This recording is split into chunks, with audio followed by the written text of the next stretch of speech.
பக்தி ஒளி நேயர்களுக்கு அடியேன் கோவிந்த பட்டரின் கோடானு கோடி நமஸ்காரம். இந்த பதிவு உங்களுக்கு போட்டே ஆகணும் தான் எனக்கு ஒரு ஆசை.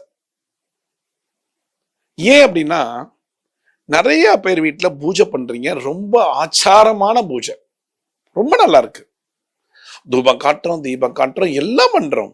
ஆனா இந்த நெய்வேத்தியம் அப்படின்னு ஒரு பார்ட் வரும் இல்லையா, அந்த பார்ட்ல என்ன தெரியுமா பண்றோம்? ஒரு பிளாஸ்டிக் பவல்ல பொங்கலை வச்சு நேரம் சுவாமிக்கு போய் நெய்வேத்தியம் பண்றோம். அது எவ்வளவு பெரிய தப்பு தெரியுமா? எவர் சில்வர்ல பண்ணுங்க, பிளாஸ்டிக்ல பண்ணா தரித்திரம் தான் வரும். பிளாஸ்டிக்ல பண்ணாதீங்க. நிறைய பேர் வீட்டுல பார்த்திருக்கேன். அதே மாதிரி வீட்டுல பண்ண பொருளை சுவாமிக்கு நெய்வேத்தியம் பண்றதுக்கு எடுத்துட்டு வராங்க. சில கோவில்கள்லாம் அக்செப்ட் பண்றாங்க.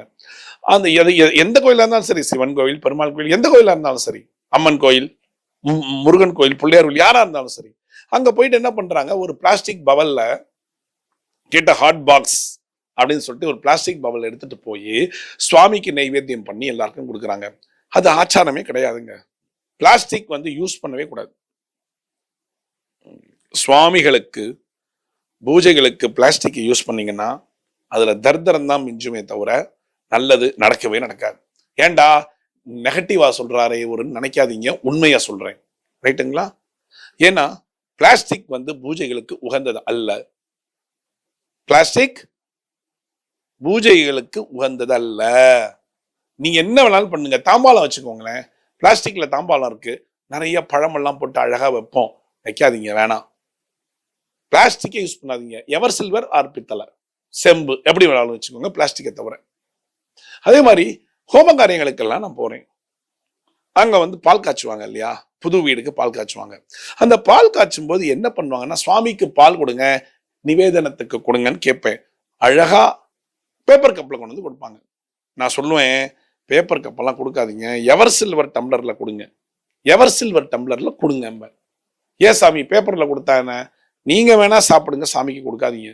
ஆச்சாரமா பண்றோம், நல்ல வேதங்களையும் மந்திரங்களையும் ஓதி அந்த ஹோமத்தை பண்றோம், கிரகப்பிரவேசம் பண்றோம், அவ்வளவு நல்லா இருக்கும். ஆனா கடைசியில இந்த பேப்பர் கப்பல கொடுத்து சுவாமி அசிங்கப்படுத்தக்கூடாது இல்ல.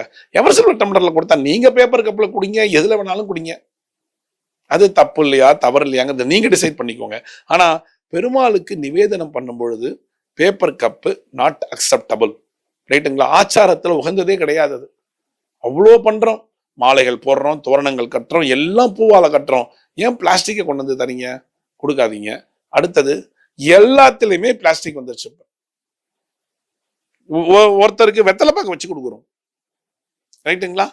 வீட்டுக்கு வந்திருக்காங்க, சுமங்கலி வந்திருக்காங்க, அந்த வெத்தலை பாக்கு வச்சு கொடுக்குற தட்டுல போய் பிளாஸ்டிக் தட்டுல போய் வெத்தலை பாக்கு பழம் எல்லாம் நல்லா இருக்கு, இந்த அடியில இருக்கிற தட்டு மட்டும் ஏன் பிளாஸ்டிக்? எவர் சில்வர்ல கொடுங்க, இல்ல வெள்ளியில கொடுங்க, இல்ல பித்தளையில வச்சு கொடுங்க. ஏன் இந்த பிளாஸ்டிக் கிட்ட போறீங்க? பிளாஸ்டிக் வேண்டாம். பிளாஸ்டிக்ல எந்த விதமான ஆச்சாரமுமே கிடையாது. பூஜைக்கு மட்டும்தான் நான் சொல்றேன். உங்க வீட்டுக்கு வராங்களா, அவங்களுக்கு நீங்க வச்சு கொடுக்கணும்னு ஆசைப்பட்டீங்கன்னா எவர் சில்வர்ல கொடுங்க, இல்ல பித்தளையில கொடுங்க. தயவு செய்து பூஜைகளுக்கு பிளாஸ்டிக் சாமானை உபயோகப்படுத்தாதீர்கள். வேண்டாம். ஏன்னா நல்லதுக்கு நம்ம பண்றோம், அதுல போய் இதையும் சேர்த்து எதுக்கு பண்ணணும்?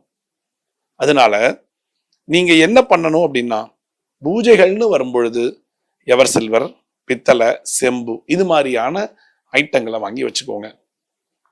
பிளாஸ்டிக் எக்காரணத்தை கொண்டும் யூஸே பண்ணக்கூடாது. Use and throw cup use பண்ணக்கூடாது. அதே மாதிரி இன்னொன்னு சொல்றேன், பூஜைகளை நல்லா நடத்துவோம். பூஜைகளை நடத்திட்டு அந்த பூஜைகளை பார்க்கறதுக்கு வருவாங்க இல்லையா, அவங்களுக்கு பேப்பர் கப்ல கொடுப்போம். அந்த பூஜை இருக்கிற இடத்துலயே பாயை வச்சு உறிஞ்சி குடிப்பாங்க. குடிக்க கூடாது. அப்படி தள்ளி போயிடுங்க, குடிங்க, வேண்டான்னு சொல்லல. அந்த பூஜை இடத்தை விட்டுட்டு போயிடுங்க. பூஜை இடத்துல குடிக்காதீங்க, வாயில கை வைக்காதீங்க, நெகத்தை கடிக்காதீங்க, ஸ்விப் பண்ணி குடிக்காதீங்க, தள்ளி போயிடுங்க. தள்ளி போய் குடிங்களேன். அதுல என்ன இருக்கு?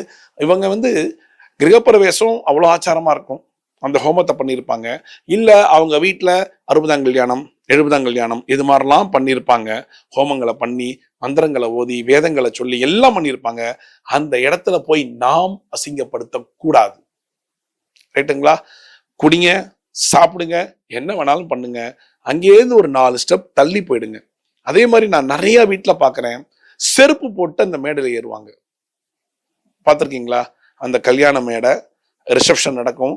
அடுத்த நாள் காலையில அங்க ஹோமம் பண்ண போறாங்க. ரைட்டுங்களா? அடுத்த நாள் காலையில அந்த மேடையில தான் ஹோமம் பண்ணுவாங்க. ரொம்ப கிராண்டா இருக்கும். அவங்க வந்து தம்பதி சமேதரா நெருப்ப சுத்தி கல்யாண காலங்கள்ல இணையிற நேரம் அந்த மேடையில போய் செருப்பை போட்டு நடக்கலாமா? ரிசப்ஷன் இருக்கும் அதே மேடையில தான். தயவு செஞ்சு செருப்பை கழட்டிட்டு ஏறுங்களேன். அதுல என்னாச்சு உங்களுக்கு? நல்ல மேடை தானே, அலங்காரமான மேடை, அதுல கல்லு மண்ணு எதுவுமே குத்தாது இல்லையா? செருப்பை கழட்டிட்டு அந்த மேடையில ஏறுங்க.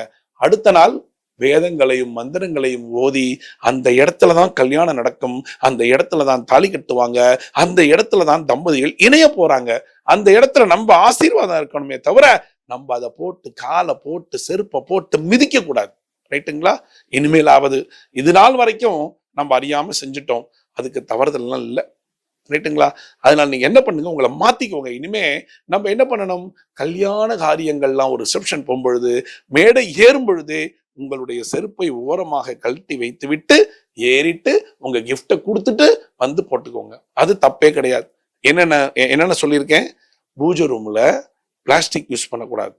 கடவுளுக்கு நிவேதனம் செய்யக்கூடிய பொருள்ல பிளாஸ்டிக் வரக்கூடாது. கிரகப்பிரவேசம் எனி ஹோமம் நீங்க பண்ணும் பொழுது பேப்பர் கப்பு கொண்டு வராதீங்க. பேப்பர் கப்ல தான் சக்கரை கொடுப்பாங்க, பேப்பர் கப்ல தான் கல்கண்டு கொடுப்பாங்க. பேப்பர் கப்னு யூஸ் பண்ணி ஆச்சாரத்தை அழிச்சிட்டோம் நம்ம. ரைட்டுங்களா? அதுக்கு அடுத்தது, கல்யாண மேடைகள்ல ரிசப்ஷன் டயத்துல செருப்பை போட்டு ஏறாதீங்க. இந்த விஷயத்தை நம்ம கரெக்டா செஞ்சுட்டோம்னா அந்த தம்பதிகள் ஆசீர்வாதம் பண்ண மாதிரி இருக்குமா? சொல்லுங்க. செருப்பை கழட்டி போட்டு ஒரு பயபக்தியோட அந்த மேடையில நம்ம ஏறும் பொழுது அந்த வடுக்கல நம்ம கை கொடுத்துதான் நம்ம ஆசீர்வாதம் பண்ண போறோம் இல்லையா? அந்த கை கொடுத்து ஆசீர்வாதம் பண்ணும் பொழுது காலில் செருப்பு, அவங்க செருப்பு போட்டுக்கிறாங்க போடல, ஆனால் மணமக்கள் 2 பேருமே செருப்பு போடாம அந்த இடத்துல இருந்தாங்கன்னா அதுவும் இன்னும் நல்லா இருக்கும். இல்ல, ரிசப்ஷனுக்குன்னு தனி மேடை இருக்கு, தாராளமா செருப்பு போட்டு போங்க. கல்யாணத்துக்குன்னு தனி மேடை இருக்கு, தாராளமா போங்க. கல்யாணத்துக்குன்னு இருக்கிற மேடையில தான் ரிசப்ஷன் பண்றாங்கன்னா தயவு செஞ்சு யாருமே செருப்பு போட்டுக்காதீங்க. செய்யறீங்களா? ஏன் தெரியுமா? 100 வருஷம் வாழணுங்க. ஒவ்வொரு கணவனும் மனைவியும் எந்தவித பிரச்சனையும் இல்லாம 100 வருஷம் வாழ்ந்தா தான் அவங்க கல்யாணம் பண்றதுக்கான பலன் கிடைக்கும். அதே மாதிரி பூஜையில பிளாஸ்டிக் ஐட்டமே இல்லாம இருந்தாதான் உங்களுடைய பிரார்த்தனைகள் நிறைவேறும், தோஷங்கள் விலகும். செய்யறீங்களா?